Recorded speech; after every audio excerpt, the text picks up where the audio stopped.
Good morning. I'm Jeff Berman, United States Attorney for the Southern District of New York. Today, we announce the unsealing of sex trafficking charges against Jeffrey Epstein. The charges allege that Epstein sexually abused young girls by enticing them to engage in sex acts for money. Epstein was arrested this past Saturday evening at Teterboro Airport aboard his private jet that had just landed from Paris, France. Epstein was taken to the Metropolitan Correctional Center in Manhattan, and later today, he will be presented before Magistrate Judge Pittman, and later a conference before District Court Judge Berman. The United States Attorney's Office will take the position at that presentment and that conference that Epstein should be detained pending trial. Epstein is charged in a two-count indictment. First, conspiracy to commit sex trafficking, and second, the substantive crime of sex trafficking of underage girls. Beginning in at least 2002 and continuing until 2005, Epstein is alleged to have abused dozens of victims by causing them to engage in sex acts with him at his mansion in New York and at his estate in Palm Beach, Florida. The victims, all underage girls at the time of the alleged conduct, were given hundreds of dollars in cash after each encounter, either by Epstein or by one of Epstein's employees. The underage girls were initially recruited to provide Epstein with massages, and often did so nude or partially nude. These massages became increasingly sexual in nature and would typically include one or more sex acts as specified in the indictment. As alleged, Epstein also paid certain victims to recruit additional girls to be similarly abused. This allowed Epstein to create an ever-expanding web of new victims. This conduct, as alleged, went on for years, and it involved dozens of young girls, some as young as 14 years old at the time that they were allegedly abused. As alleged, Epstein was well aware that many of his victims were minors, and not surprisingly, many of the underage girls that Epstein allegedly victimized were particularly vulnerable to exploitation. The alleged behavior shocks the conscience, and while the charged conduct is from a number of years ago, it is still profoundly important to the many alleged victims, now young women. They deserve their day in court, and we are proud to be standing up for them by bringing this indictment. Combating sex trafficking and exploitation of children is a priority for this office and for the Department of Justice, as the sexual abuse of a minor can have devastating effects on victims, often lasting for years. That is why my office will not rest until perpetrators of these types of crimes are brought to justice. Victims' voices, including the many voices of Epstein's alleged victims, must be heard. To that end, I want to say to anyone who is watching this or hearing about our prosecution, if you believe you are a victim of this man, Jeffrey Epstein, or you have evidence or information relating to the conduct alleged in the indictment unsealed today, we want to hear from you. Please call 1-800-CALL-FBI. That's 1-800-CALL-FBI.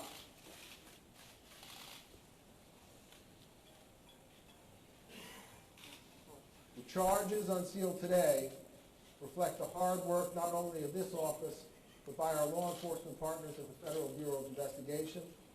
To my left is Bill Sweeney, the Assistant Director in charge of the New York Field Office of the FBI, and I wish to thank him and his team for their dedication and professionalism in seeing this investigation through.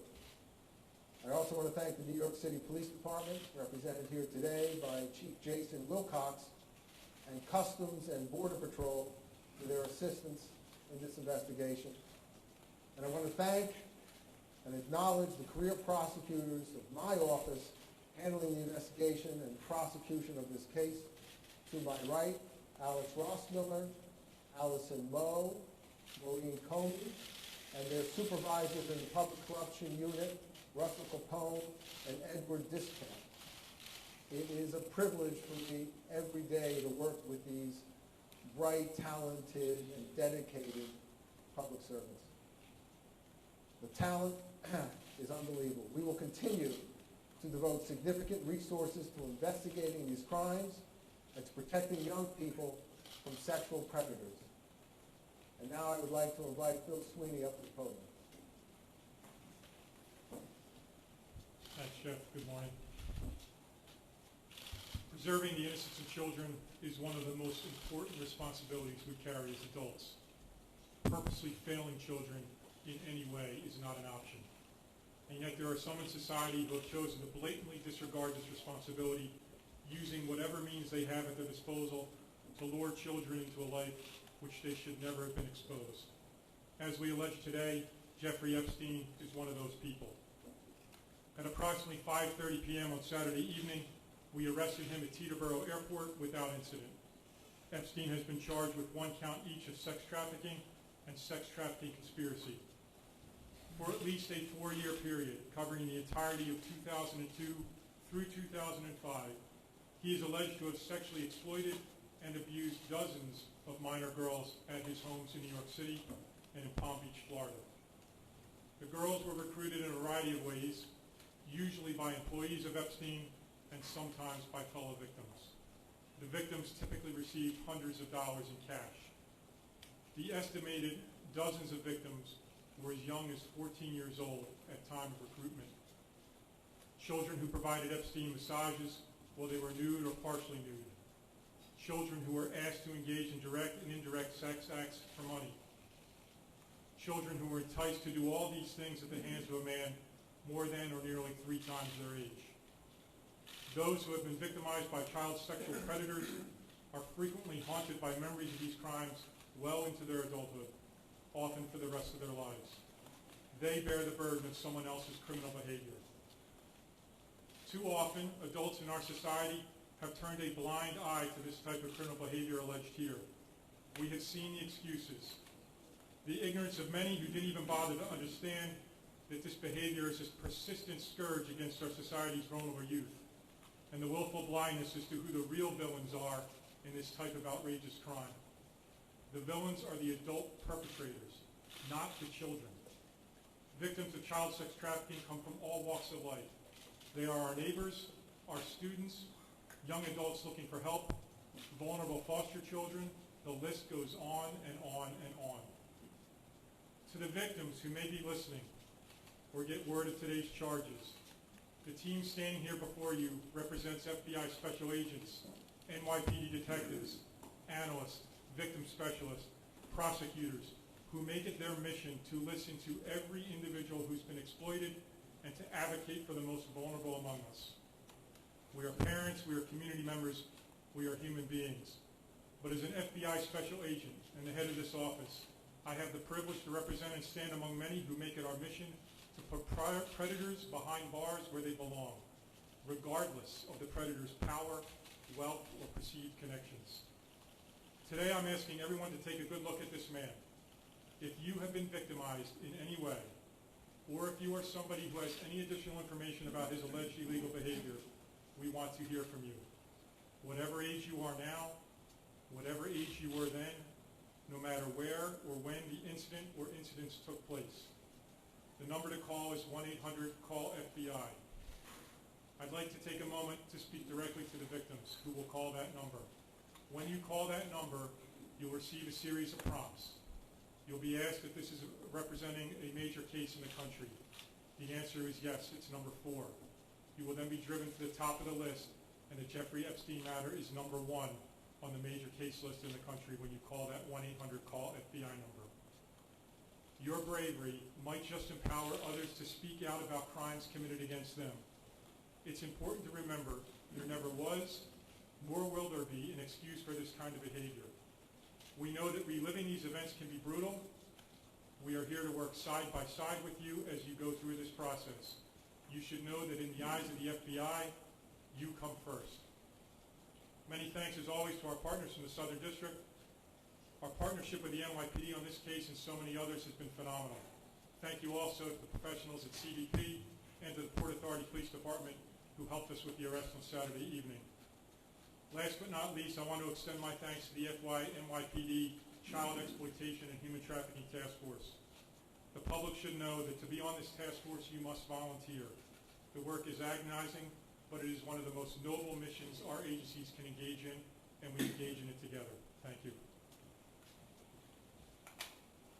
Okay, we're going to take some questions, but first let me preface it by saying that there's been a lot of speculation in the media about individuals affiliated or associated with defendant Jeffrey Epstein. As you know, Justice Department guidelines prohibit us from talking about such individuals, and so I just want to let you know that if that question comes up about any individual, my answer will be no comment, and that will be across the board, no comment, and I urge you not to read anything into that one way or the other. Are there any questions? Why is it being handled by the Public Corruption Office? Could you give us any insight into why these charges are not covered by the immunity agreement that Epstein reached with the U.S. Attorney in Florida some years ago? Yes, Jeffrey Epstein entered into a non-prosecution agreement with the Southern District of Florida. That agreement only binds, by its terms, only binds the Southern District of Florida. The Southern District of New York is not bound by that agreement and is not a signatory to that agreement. Mr. Berman? Why is it being handled by the Public Corruption Unit if it's just sex trafficking charges at the moment?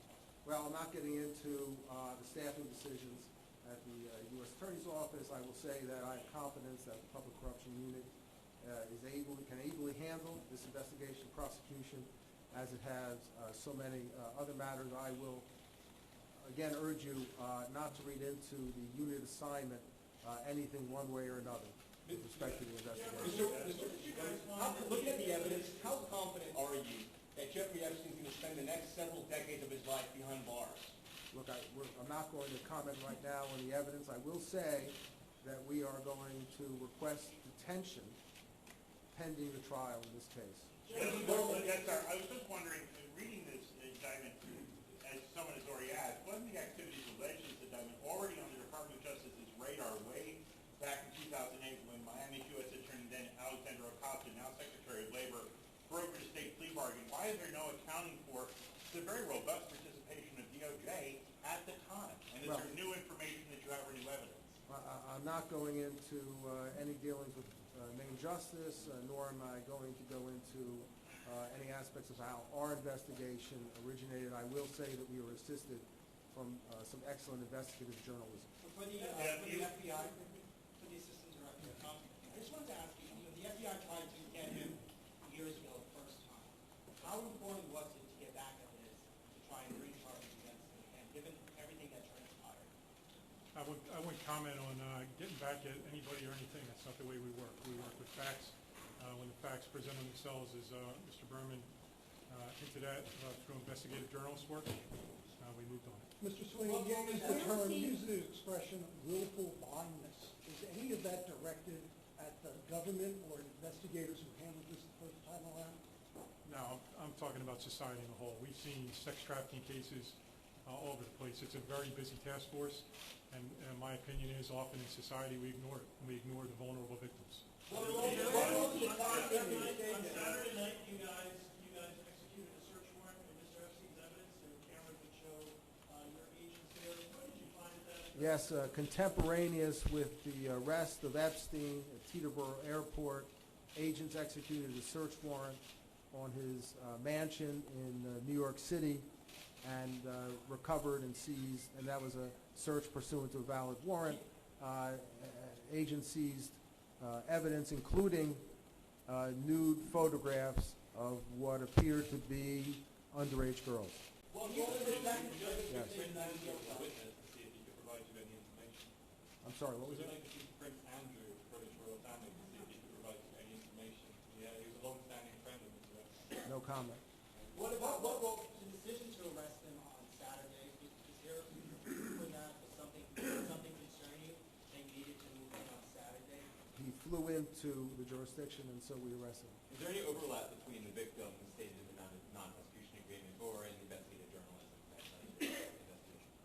comment with respect to the alleged victims. Given his multiple homes, multiple aircraft, what kind of flight risk does he represent? We think he's a significant flight risk, and that is why we are seeking detention pending trial. He has enormous wealth. The charges are very serious, and they carry with them a maximum sentence of 45 years in jail, which to someone of Epstein's age is basically a life sentence. So we think he has every incentive to try and flee the jurisdiction. And when you have 2 planes and you live much of the year abroad, we think that's a very real risk. Follow-up question, is Jeffrey Epstein a billionaire? No comment. So All the- the victims are underage. You referred to some of them as particularly vulnerable. Why is that the case? Can you elaborate? I can't go into the specifics with respect to any particular victim. Sir, you said there were in the indictment, there are 3 employees that are named. Why weren't they charged? And you provided explaining about their role and whether they're cooperating or why no charges against them? No comment. This is obviously a massive investigation. How do you compare this to other sex trafficking cases you've prosecuted in the past? Well, it's extremely significant because of the number of years and the number of victims. There are dozens of victims as alleged in the indictment in New York and dozens in Florida, and it maintained itself over several years. So this is very significant. Our office has handled this year, in fact, many significant sex trafficking cases, and this is one of them. Where did he find these women, and how was he luring them to his mansion or his house? Or Well, as alleged in the indictment, these individuals, the underage girls, were sometimes recruited by current victims, and current victims were given cash payments if they could bring other underage girls to be similarly abused. And that's how he continued to expand the number of new victims that he had, and that's how it was able to maintain itself over several years. so would it be a word of mouth thing or an online? How would he do it? The indictment indicates that there were phone calls and contacts made, not only with Mr. Epstein, but his employees, between his employees and the alleged victims. Do you have access to the record from the defamation case against his associate that is now going to be unsealed in the next couple of weeks, also to the No comment. Jeff, I get this, I mean, why is the case coming back now? If the charges all happened between 2002 and 2005? Well, it's still a very important case, and it means a great deal to the alleged victims here that they have their day in court, and we want to ensure that they have their day in court by bringing these charges. You mentioned that there was reporting that was it the Miami Herald article that might have helped bring forward new victims that you were previously aware of? We are certainly aware of that reporting. Thank you. Thank you, everybody.